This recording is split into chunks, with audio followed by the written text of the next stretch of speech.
Le 30e anniversaire d'un texte comme Albertine en Saint-Temps, ça ne doit pas passer inaperçu parce que l'écriture de Michel Tremblay, elle est particulière. Il y a 30 ans, il dévoilait déjà la rage des femmes, leur incapacité à s'émanciper. Et encore aujourd'hui, malgré tous les progrès que le féminisme a engendrés et que la société accorde maintenant aux femmes, les femmes ont encore besoin de faire entendre leur violence, ont encore besoin de s'affirmer comme étant des femmes à part entière, pouvant se libérer des contraintes du quotidien pour aller chercher leur développement dans des sphères ou de création. Et par l'écriture, Michel Tremblay leur donne ce potentiel-là. Michel Tremblay a, entre autres, assisté à la lecture que nous avons faite à Montréal et il disait « Albertine, 70 ans, est consciente d'être sur une scène de théâtre et de voir ses personnages lui jouer sa vie. Et de tout temps, c'est un phénomène qui ne se perdra jamais lorsque, à un certain âge, on prend une distance sur quelles ont été les étapes de nos vies et qu'on se réconcilie avec ces étapes-là pour grandir et se retrouver face à la finalité de notre vie avec une certaine sérénité. » Alors la pièce parle de l'amour, de la violence, de la mort, de la femme, des enfants. Et tout ça, ce sont des thèmes qui ne peuvent qu'être encore que très actuels. C'est pas parce que je comprends pas les affaires de la même façon que vous autres que ça veut dire que je suis pas intelligente. Il n'y a pas rien qu'une sorte d'intelligence. Vous autres,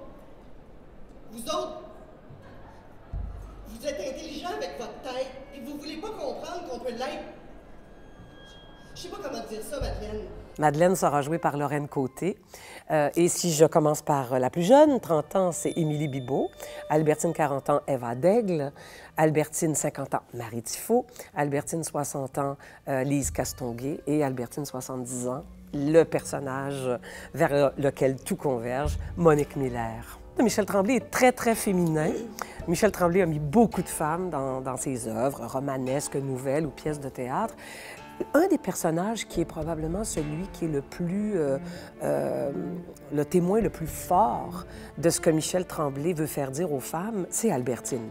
Et Albertine, on la retrouve partout, dans à peu près toutes les œuvres de La grosse femme d'à côté est enceinte et dans les pièces de théâtre, La maison suspendue et tout récemment dans Les clés du Paradise. Ce que je trouvais intéressant, c'est de faire se rencontrer des comédiennes de Québec et des comédiennes de Montréal, également des concepteurs. C'est une occasion en or. Un 30e, ça nous permet de célébrer l'œuvre, d'amener des nouvelles énergies, d'où la coproduction avec le Trident qui s'est imposée très rapidement. Et lors des répétitions, je vois aussi à quel point c'est énergisant, stimulant de faire se rencontrer des comédiennes qui, premièrement, n'ont pas le même âge. Elles sont de générations différentes, mais elles sont aussi d'une école théâtrale différente. Et pour le public québécois et le public montréalais, je crois que c'est une aventure globale qu'on leur propose. On leur propose d'autres visions. Donc, on est tout à fait dans la thématique d'Albertine en Saint-Temps. On est dans 6 temps, en fait, avec Madeleine. Donc, 6 personnalités, 6 comédiennes qui mettent leur jeu au service de l'œuvre. Et on aimerait bien également, pour souligner le 30e, sortir des frontières du Québec et faire redécouvrir la pièce, si possible, en Europe. Alors, on travaille férocement là-dessus pour que la diffusion se fasse le plus largement possible. Et Tremblay, on le sait, c'est un des meilleurs ambassadeurs de l'écriture dramatique québécoise. Il est connu de par le monde. Alors, Albertine devrait suivre les traces de Michel Tremblay sur les scènes internationales.